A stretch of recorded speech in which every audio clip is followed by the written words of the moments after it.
Hello, we're on to the second of the CC8 presentations. We're looking at private goods, public goods, and quasi-public goods. Okay, so we mentioned the different types of goods that we've included and have to discuss and consider. But we're going to look at private goods, public goods, and quasi-public goods in a bit more detail in this presentation. Okay, so this is on page 10 of your booklet.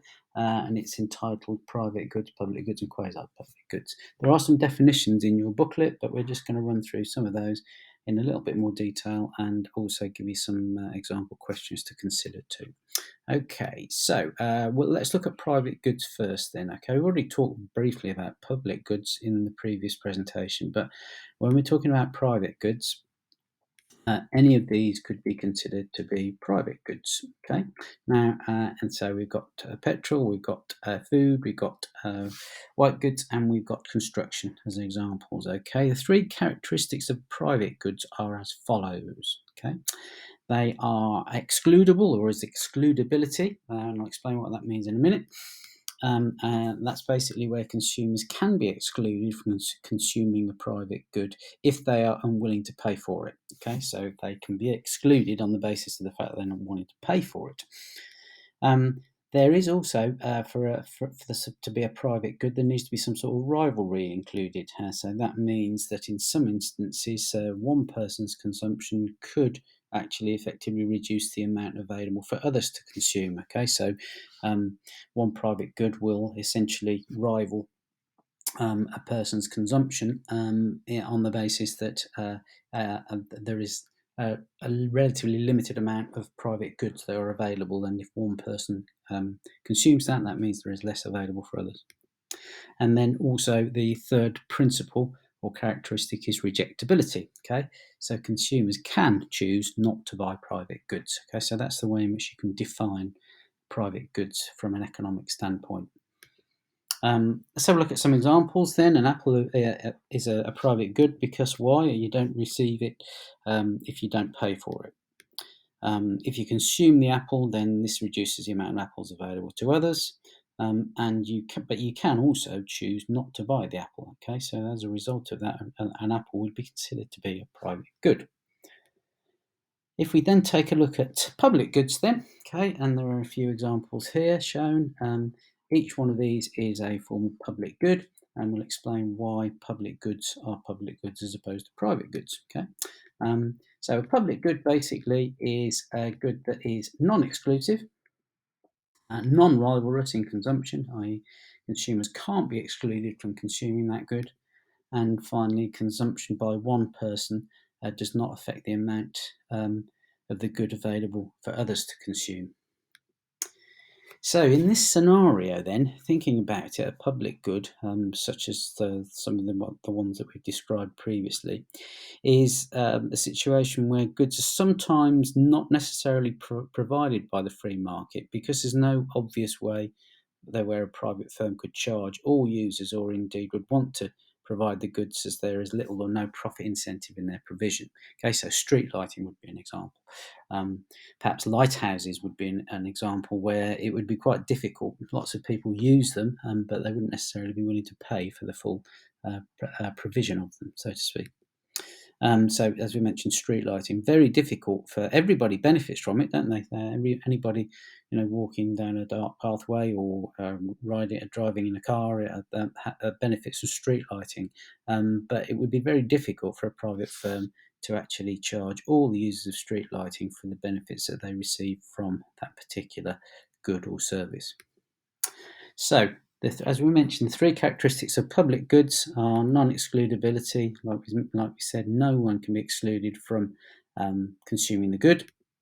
And indeed, non-payers can benefit from the consumption of that particular good at no financial cost. And that's what's known by or called by economists the free rider problem, where effectively you're getting a free ride. You're not paying for those goods or services, but you're benefiting from them in some shape or form. Okay.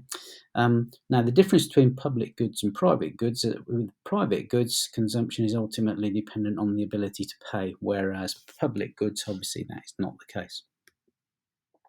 Going into discussing those in a bit more detail, then the non-rivalry principle. Okay, so one person's consumption does not actually reduce the amount available for another. So in this situation, public goods are non-rivalry, and that means essentially the marginal cost of supplying the public good to an extra person is zero. Okay, if it is supplied to one person, it's actually available to all. Okay.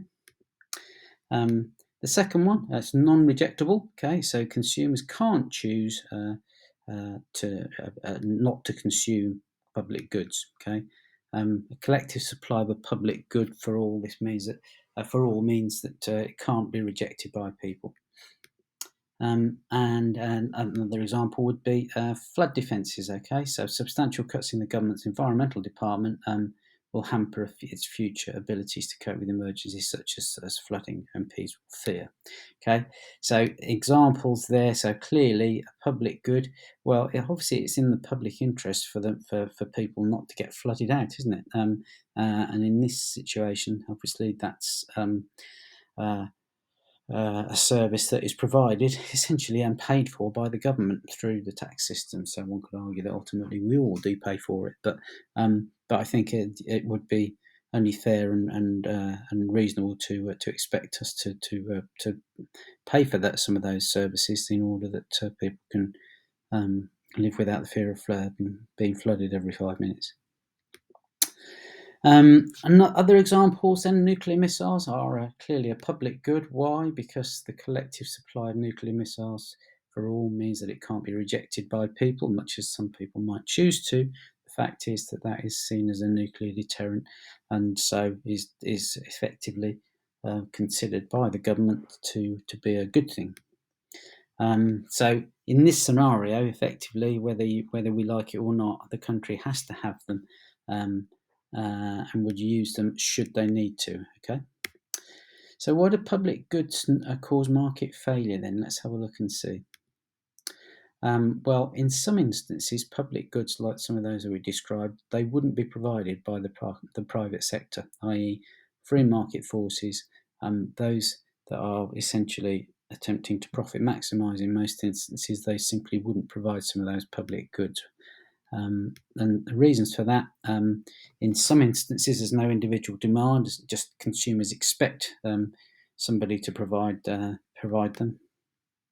There's no real incentive for firms to supply because it's not going to be that profitable for them to do so.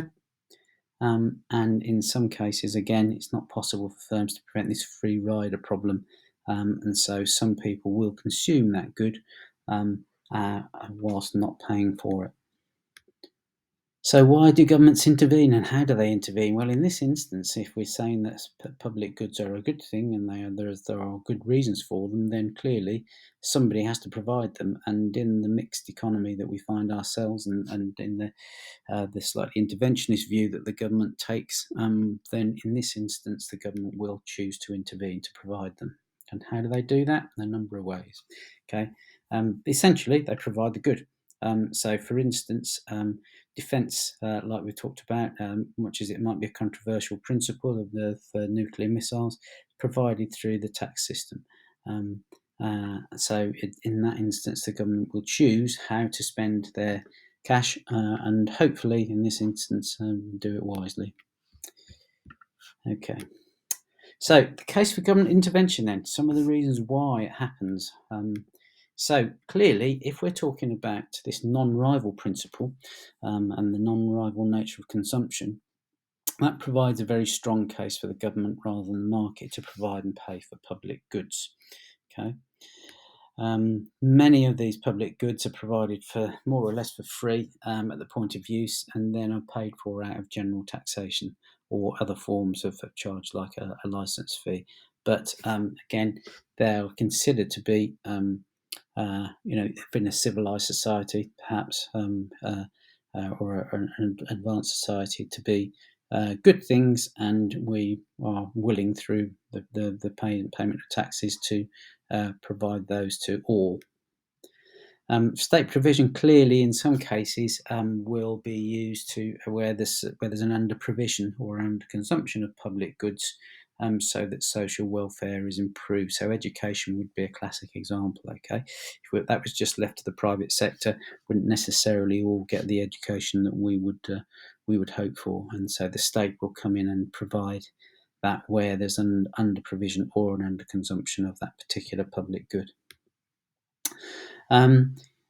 In some instances, clearly, because the government have got significant resources and they're able to to provide some of these services more efficiently than others through economies of scale.